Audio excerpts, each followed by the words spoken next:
Assalamualaikum warahmatullahi wabarakatuh.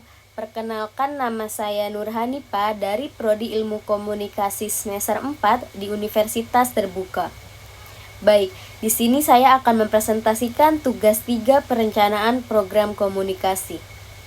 Berdasarkan materi dalam modul perencanaan program komunikasi Universitas Terbuka, sebuah program komunikasi perlu dirancang secara sistematis agar tujuan yang ingin dicapai dapat terlaksana dengan efektif. Perencanaan program komunikasi tidak hanya berfokus pada pencapaian pesan, tetapi juga memperhatikan kondisi khalayak, strategi yang digunakan, pelaksanaan kegiatan, dan evaluasi hasil program. Dalam tugas ini, saya memilih tema program komunikasi peningkatan minat membaca pada mahasiswa, karena membaca merupakan salah satu kegiatan yang sangat penting dalam dunia pendidikan. Melalui membaca, mahasiswa dapat menambah wawasan, memperoleh informasi baru, serta meningkatkan kemampuan berpikir kritis. Namun, pada kenyataannya, minat membaca masih menjadi tantangan yang perlu mendapat perhatian. Mari kita ke bab 1 yang berisi pendahuluan. Bab pendahuluan berisi latar belakang masalah, tujuan program, sasaran program, dan manfaat yang ingin dicapai. Pada tema ini, latar belakangnya adalah masih rendahnya minat membaca di kalangan sebagian mahasiswa.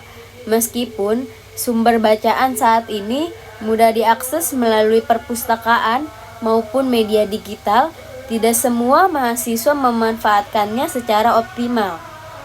Banyak yang lebih tertarik menghabiskan waktu di media sosial atau mengakses konten hiburan dibanding membaca buku atau artikel yang dapat menambah pengetahuan. Oleh karena itu, diperlukan suatu program komunikasi yang dapat mendorong mahasiswa untuk lebih menyadari pentingnya membaca. Tujuan program ini adalah meningkatkan minat dan kesadaran mahasiswa terhadap kegiatan membaca.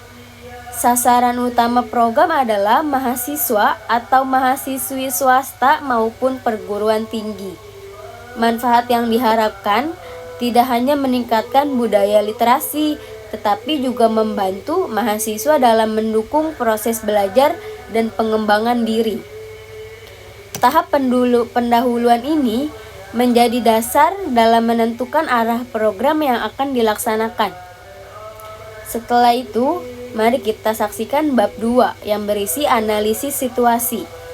Dalam modul dijelaskan bahwa analisis situasi dilakukan untuk memahami kondisi yang menjadi dasar penyusunan program komunikasi.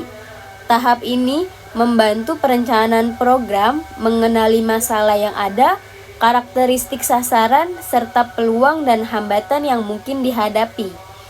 Pada program ini, analisis situasi menunjukkan bahwa mahasiswa sebenarnya memiliki akses yang cukup luas terhadap berbagai sumber informasi. Kehadiran perpustakaan digital, jurnal elektronik, dan buku elektronik memudahkan mahasiswa memperoleh bahan bacaan. Namun, kemudahan tersebut belum tentu diikuti dengan tingginya minat membaca. Salah satu penyebabnya adalah banyaknya pilihan hiburan digital yang lebih menarik perhatian mahasiswa. Dari kondisi tersebut, dapat dipahami bahwa masalah utama bukan hanya ketersediaan bahan bacaan, tetapi juga bagaimana membangun motivasi mahasiswa untuk membaca. Oleh karena itu, program komunikasi perlu dirancang dengan pendekatan yang menarik dan sesuai dengan kebiasaan mahasiswa saat ini. Setelah itu, mari kita baca bab 3 yang berisi perencanaan program. Bab 3 perencanaan program berisi tujuan komunikasi, pesan yang akan disampaikan, strategi komunikasi, media yang digunakan, dan bentuk kegiatan yang kita rencanakan. Dalam program ini, tujuan komunikasinya adalah meningkatkan kesadaran mahasiswa bahwa membaca merupakan kebutuhan yang penting dalam kehidupan akademik maupun kehidupan sehari-hari. Dan pesan utama yang akan disampaikan adalah bahwa membaca dapat memperluas wawasan, meningkatkan kemampuan berpikir, dan membantu mahasiswa mencapai prestasi yang lebih baik. Untuk menyampaikan pesan tersebut, media yang digunakan dapat berupa media sosial kampus, poster digital, grup komunikasi mahasiswa, dan kegiatan literasi secara langsung. Kegiatan yang direncanakan misalnya seperti kampanye literasi, tantangan membaca buku, berbagi rekomendasi bacaan, dan diskusi buku bersama mahasiswa. Tahap perencanaan menjadi bagian penting karena keberhasilan program banyak ditentukan oleh strategi yang dipilih. Apabila strategi dan media yang digunakan sesuai dengan karakteristik mahasiswa, maka pesan komunikasi akan lebih mudah diterima dan dipahami. Setelah itu, ada bab 4 yang berisi pelaksanaan program. Bab pelaksanaan menjelaskan bagaimana program yang telah direncanakan akan dijalankan. Pada tahap ini, seluruh kegiatan yang telah disusun mulai diterapkan sesuai jadwal yang telah ditentukan.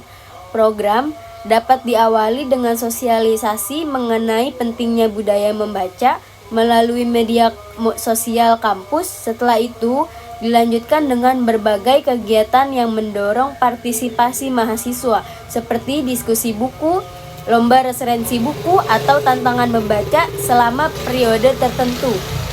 Selain pelaksanaan kegiatan, tahap ini juga mencakup pembagian tugas dan koordinasi antar pihak yang terlibat dalam program.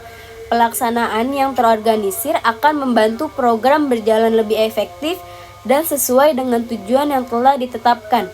Oleh karena itu, pelaksanaan tidak hanya berfokus pada kegiatan, tetapi juga pada pengelolaan program secara keseluruhan. Setelah itu, bab 5 yang berisi evaluasi dan penutup. Bab evaluasi bertujuan untuk mengetahui sejauh mana program yang telah dilaksanakan berhasil mencapai tujuan yang telah ditetapkan.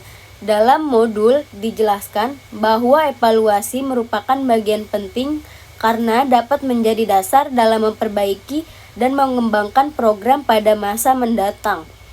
Evaluasi pada program ini dapat dilakukan dengan melihat tingkat partisipasi mahasiswa dalam kegiatan literasi, jumlah peserta yang mengikuti program, serta tanggapan mahasiswa terhadap kegiatan yang telah dilaksanakan. Selain itu, dapat dilakukan penyebaran kuesioner sederhana untuk mengetahui apakah program tersebut mampu meningkatkan minat membaca mahasiswa. Hasil evaluasi nantinya dapat digunakan untuk mengetahui kelebihan dan kekurangan program sehingga dapat dilakukan perbaikan pada kegiatan berikutnya. Kesimpulannya, berdasarkan pembahasan tersebut dapat dipahami bahwa kelima bab dalam proposal perencanaan program komunikasi memiliki fungsi yang saling berkaitan. Setiap tahap memiliki peran penting, mulai dari mengenali masalah, menganalisis situasi, menyusun strategi, melaksanakan program, hingga mengevaluasi hasil yang diperoleh. Melalui perencanaan yang baik, program komunikasi peningkatan minat membaca pada mahasiswa diharapkan dapat membantu menumbuhkan budaya literasi serta meningkatkan kesadaran mahasiswa akan pentingnya membaca sebagai bagian dari proses belajar dan pengembangan diri. Segitu aja materi dari saya. Terima kasih sebelumnya. Saya ucapkan wassalamualaikum warahmatullahi wabarakatuh.